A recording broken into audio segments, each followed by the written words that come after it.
পাখিটা দিকটা লাগতেছে পাখিটারে বানায়া সুন্দর করে এনে বয়ে রাখছে, কিন্তু এটা বানানো পাখি না, এটা অরিজিনাল পাখি। এটার বাচ্চাটা উপর থেকে নিচে পড়ে গেছে। তা আমিও গেছিলাম বাজারে, তো এটার বাচ্চাটা লেগে অপেক্ষা করতেছে। তো এটা বাচ্চাটা ড্রেনের সাইডে পড়ে আছে গা, এই দেখেন। আর এটা বুঝ হয়ে যায় না জঙ্গলের লেগা, এমন একটা কালার বাচ্চার। তো কোনো রকম নজর গেল আমরা এটার বাঁচানোর লেগে, আমরা ঠাউরে আমরা দিকে নজর দিছি, ঠিক না? নাহলে তো দেখতাম, নইলে এত ছোট্টটারে দিয়ে ড্রেনের সাইডে পড়ে দিয়েছে। আমার লগে আছে আমার বন্ধু।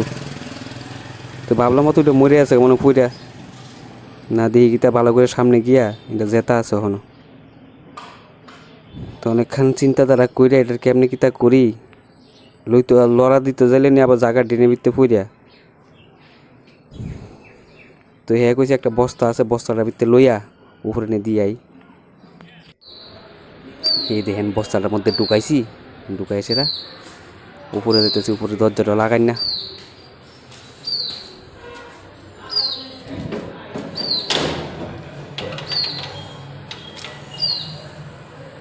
বন্ধু এরপরে নিয়ে আসেরা হেরা তৈরি আর কি বাচ্চাটা ছাড়বো। এই দেখেন বাজারের শেডের উপরে কিন্তু এটা জিরানিয়া বাজার। মা বাবা দুজনে কি চিল্লাইতেছে শুনতেছেন তো। উপর থেকে দেখছে বাচ্চাটার যেন আনতাছি, বাচ্চাটার সাউন্ডও পাই লাইছে। এই দেখেন কেমনে ঘুরতাছে উপরে।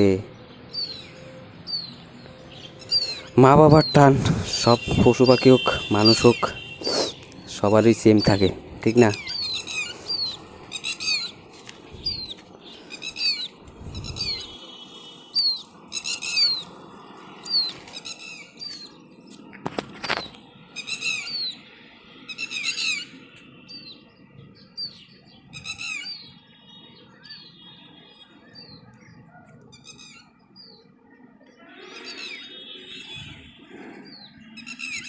একটা জিনিস ভাবলাম যে সত্যি মরণ যতদিন না আয়ে যত কিছু হয়ে যাক গা,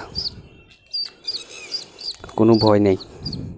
তো এটার মরণ আসতো না, এই কারণেই আমরা চোখেই পড়ছে, এটার কপালে লেখা আমরা এটার বাঁচামু, ঠিক না? নাহলে তো বাজারে গেছি নজর পড়ানোর কোনো কথাই না।